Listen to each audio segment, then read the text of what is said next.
बिस्मिल्लाहिर्रहमानिर्रहीम सल्लल्लाहु अलैहि वसल्लम। अस्सलाम वालेकुम क्लास 8। उम्मीद है आप सब खैरियत से होंगे। आज हम करेंगे यूनिट 4 की रिव्यू एक्सरसाइज 4 को। तो रिव्यू एक्सरसाइज 4 में क्वेश्चन नंबर 1 है एमसीक्यूज़, तो इनके आंसर्स आपको बुक के लास्ट से अवेलेबल होंगे। जबकि क्वेश्चन नंबर 2 है यहाँ पे डिफाइन द फॉलोइंग। तो यहाँ पे कुछ डेफिनेशंस है, जिसमें फर्स्ट डेफिनेशन है प्रोपोर्शन की और सेकंड है कंपाउंड प्रोपोर्शन की।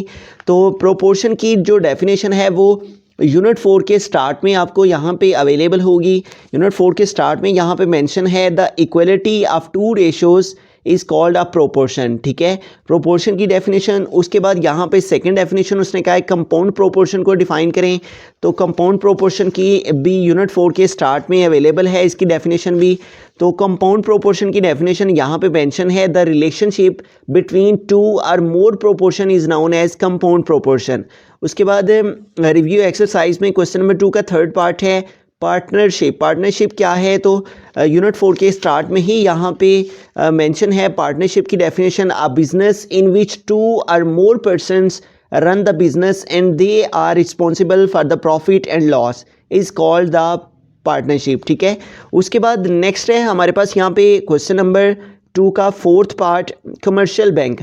तो कमर्शियल बैंक की डेफिनेशन यहीं पे मेंशन है। इसके आगे नेक्स्ट हमारे पास यहाँ पे कमर्शियल बैंक की डेफिनेशन भी मौजूद है। तो यहाँ से बुक के अंदर से ही यहाँ पे यूनिट 4 के बिटवीन में ही तमाम डेफिनेशंस जो हैं वो अवेलेबल हैं।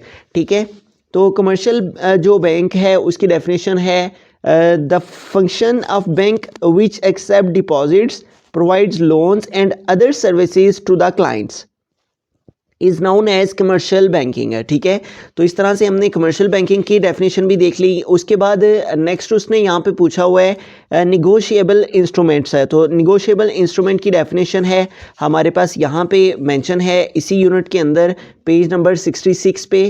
Negotiable instrument it is a document which can transferred from one person to another.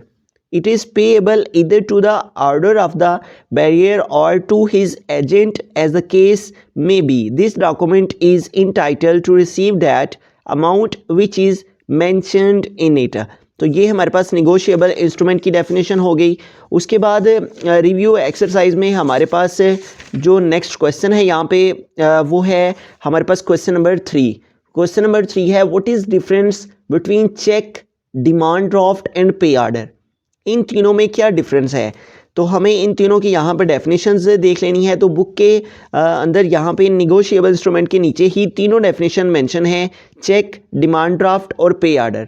तो ये तीनों डेफिनेशंस जो हैं वो हम यहाँ से देख के तो कर लेंगे। उसके बाद है हमारे पास यहाँ पे क्वेश्चन नंबर है यहाँ पे 4। इसको हम सॉल्व करते हैं। क्वेश्चन नंबर 4 को देखते हैं कैसे इसको सॉल्व करेंगे। तो रिव्यू एक्सरसाइज के क्वेश्चन नंबर 4 की जानिब चलते हैं। क्वेश्चन नंबर 4 है the price of a tricycle is 4,000 rupees. If 16% sales tax is charged, then calculate the amount of sales tax on 30 such tricycles. तो एक ट्राईसाइकिल है जिसकी प्राइस 4,000 रुपीज़ है, जबकि 16% जो सेल्स टैक्स है वो इस पर चार्ज किया जाता है।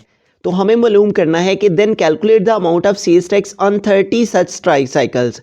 अगर इसी तरह की 30 मज़ीद ट्राईसाइकिल्स हों और 16% जो सेल्स टैक्स है उसके अकॉर्डिंगली 30 सच ट्राईसाइकिल्स पर कितना जो सेल्स टैक्स है वो पे करना होगा। ठीक है, तो सबसे पहले यहाँ पे गिवन डाटा में हमारे पास the price of a tricycle mention है। तो हम यहाँ पे लिख लेंगे प्राइस ऑफ ट्राईसाइकिल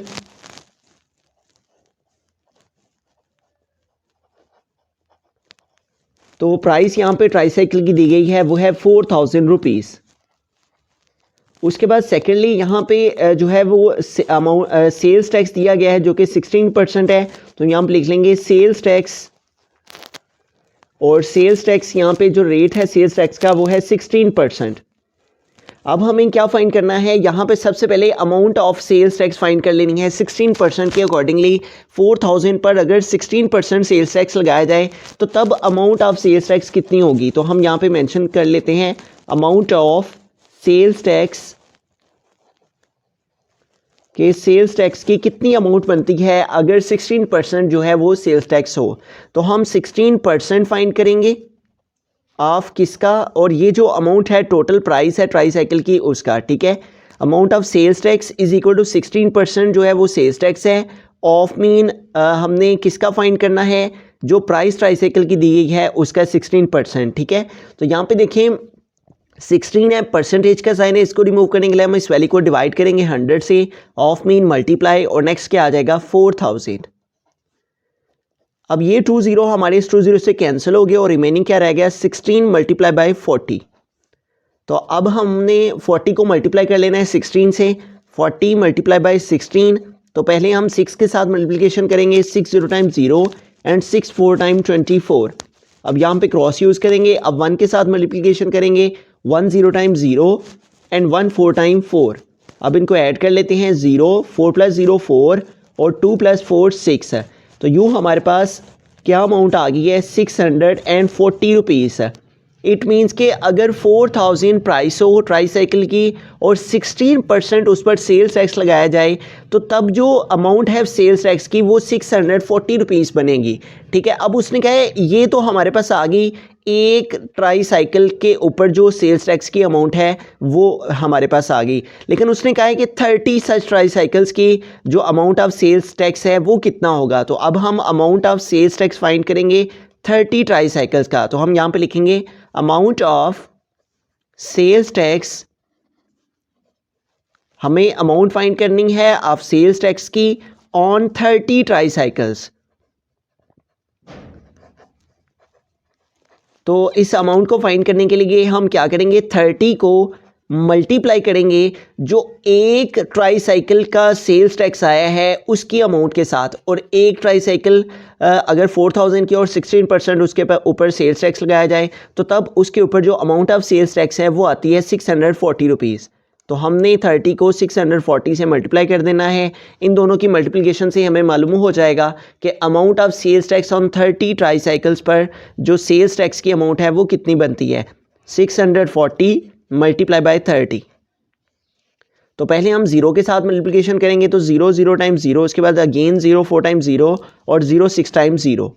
यहाँ पे क्रॉस यूज़ कर लेंगे। अब 3 के साथ मल्टीप्लिकेशन करेंगे तो 3 0 टाइम्स 0, 3 4 टाइम 12, तो ये 2 यहाँ पे आ जाएगा और जो 1 है वो नेक्स्ट कैरी चला जाएगा। 3 6 टाइम 18 और 1 कैरी ऐड किया तो 19। अब इनको ऐड कर लेंगे 0, उसके बाद अगेन 0 0 + 2 2 और 9 एंड 1। तो ये हमारे पास अमाउंट आ गई है 19,200 रुपीज़। इतनी अमाउंट जो है वो 30 ट्राईसाइकिल्स पर सेल्स टैक्स की पे करना होगी। ठीक है, एक दफ़ा स्टार्ट से सारे क्वेश्चन को रिव्यू कर लेते हैं। एक ट्राईसाइकिल जिसकी प्राइस 4000 है जबकि 16% उस पे ऊपर सेल्स टैक्स है, तो हमें मालूम करना है कि अगर इसी तरह की 30 ट्राईसाइकिल्स हों तो तब उन पर जो सेल्स टैक्स की अमाउंट है वो कितनी होगी। तो पहले हम एक ट्राईसाइकिल की जो सेल्स टैक्स 16% और प्राइस 4000 के अकॉर्डिंगली जो अमाउंट ऑफ सेल्स टैक्स बनती है उसको फाइंड करेंगे, और उसको फाइंड करने के लिए हमने 16% ऑफ 4000 फाइंड किया, तो ये हमारे पास एक ट्राईसाइकिल की अमाउंट ऑफ सेल्स टैक्स आ गई। ठीक है, अब इसी तरह की हमने उसने कहा है कि 30 सच ट्राईसाइकिल्स पर कितनी अमाउंट ऑफ सेल्स टैक्स होगी। तो हम लिखेंगे amount of sales tax on 30 tricycle, amount of sales tax on 30 tricycle. तो हम 30 को मल्टीप्लाई कर देंगे जो हमारे पास 16% आया है 4000 का, तो उसके साथ हमने मल्टीप्लाई किया, तो यूँ हमारे पास amount of sales tax on 30 tricycle आ गई 19,200 रुपीज़।